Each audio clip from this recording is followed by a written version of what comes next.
பாண்டி நம்ம வீட்டு சேனல். இன்னைக்கு நம்ம வீட்டு சேனல்ல ஒரு புதுவிதமான ரெசிபி செய்ய போறோம். ஆக்சுவலா பாத்தீங்கன்னா இப்போ வந்து நவம்பர் முடிஞ்சு டிசம்பர் மந்த் வருது. டிசம்பர் சொன்னாலே கிறிஸ்மஸ் தான் நம்மளுக்கு ஸ்பெஷல். அப்படி கிறிஸ்மஸ் டைம்ல பாத்தீங்கன்னா இந்த குவாரண்டைன் டைம்ல அதிகமா நிறைய பேர்கிட்ட காசு இல்ல, நம்ம போய் இந்த கிறிஸ்மஸ் கேக் எப்படி வாங்குறது அப்படிலாம் சொல்லுவாங்க. குழந்தைங்க ஆனா கேக்னா ரொம்ப லைக் பண்ணி சாப்பிடுவாங்க.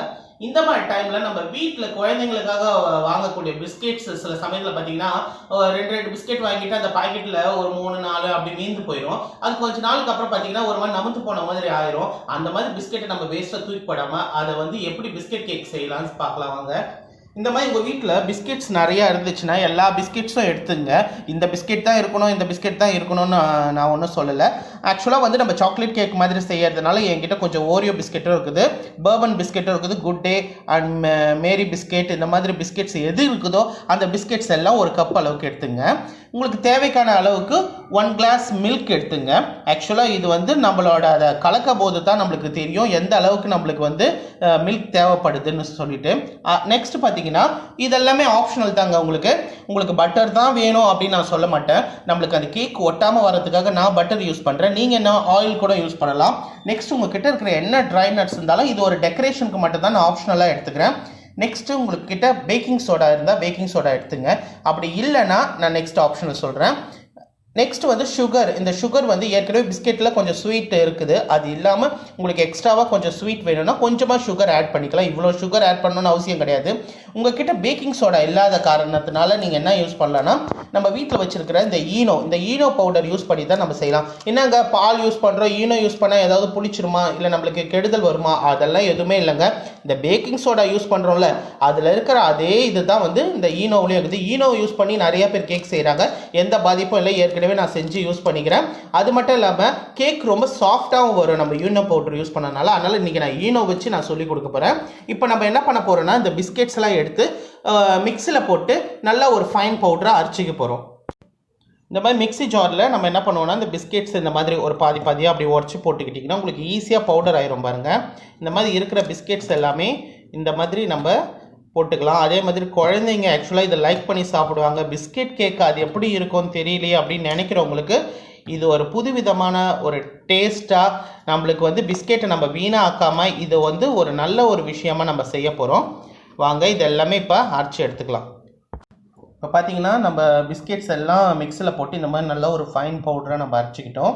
இந்த மாதிரி தான் வரணும். ஆக்சுவலாக அந்த பிஸ்கெட்ஸில் சம் பிஸ்கெட் க்ரீம் பிஸ்கெட்டாக இருந்தால் அந்த க்ரீமெல்லாம் நீங்கள் ரிமூவ் பண்ண வேணாம், அதோடு சேர்த்து நம்ம இந்த மாதிரி மிக்ஸில் போட்டு அரைச்சிக்கலாம். இப்போ வந்து நம்ம இதில் என்ன பண்ண போகிறோன்னா கொஞ்சமாக வந்து நம்ம பேக்கிங் சோடா இருக்குது பாருங்கள், அதை வந்து லைட்டாக சும்மா ஒரு 1/4 ஸ்பூன் அளவுக்கு போட்டுக்கலாம். நெக்ஸ்ட்டு ஈனோ பவுடர் இருக்குது பாருங்க, இது வந்து ஃபஸ்ட்டு ஒரு 1/2 பாக்கெட் போட்டுங்க. நீங்கள் போதும், ஃபுல்லாக போடணுன்னு அவசியம் கிடையாது. உங்களுக்கு எந்த அளவுக்கு பிஸ்கெட்ஸ் இருக்குதோ அந்த அளவுக்கு நம்ம யூஸ் பண்ணிக்கிட்டால் போதும். நெக்ஸ்ட்டு நம்ம மில்க் ஊற்றிக்கலாம்.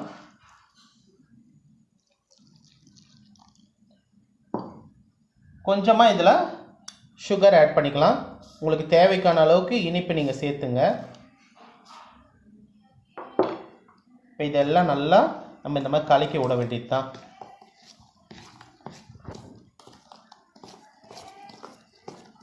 ரொம்ப லிக்விட் பதத்தில் இருக்கக்கூடாது, தண்ணியாகவும் இருக்கக்கூடாது, ரொம்ப கட்டியாகவும் இருக்கக்கூடாது.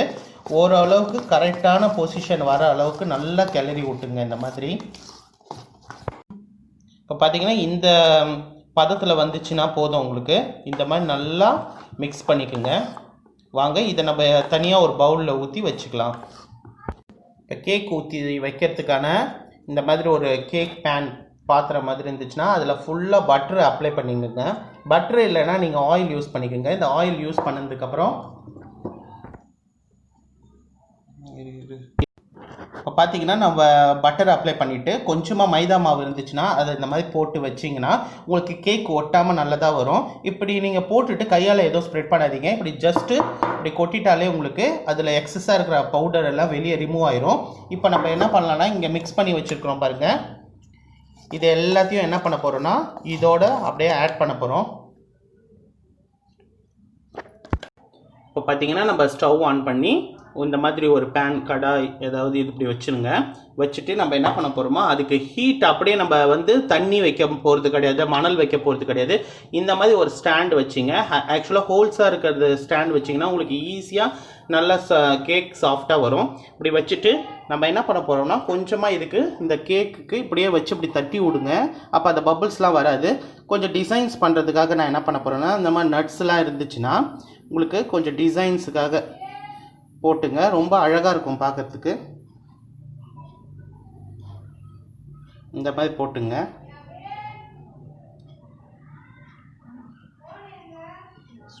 இப்போ பார்த்தீங்கன்னா இந்த மாதிரி வச்சுங்க.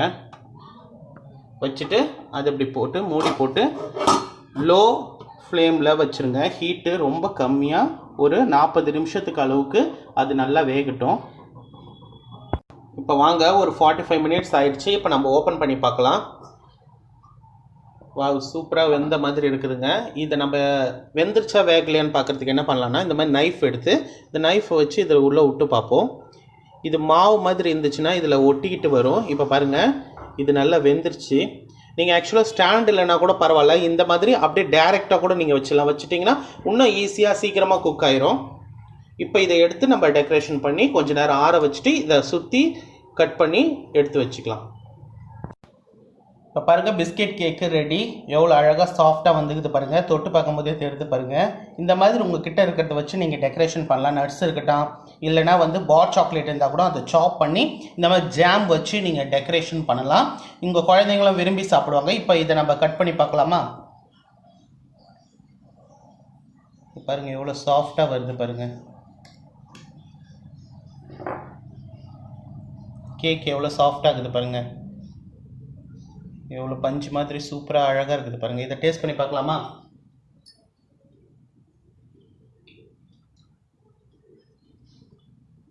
வாவ், ரியலாகவே ரொம்ப சூப்பராக இருக்குதுங்க. நீங்களும் வீட்டில் ட்ரை பண்ணி பாருங்கள். உங்களுக்கு பிடிச்சிருந்துச்சுன்னா நம்ம சேனலை லைக் பண்ணுங்கள், சப்ஸ்கிரைப் பண்ணுங்கள். மறக்காமல் உங்கள் ஃப்ரெண்ட்ஸுக்கும் ஷேர் பண்ணுங்கள், பெல் பட்டன் ப்ரெஸ் பண்ணுங்கள். இன்னும் ஒரு புது விதமான ரெசிபியில் நம்ம சந்திப்போம். இது பாண்டி நம்ம வீட்டு சேனல். Thank you friends.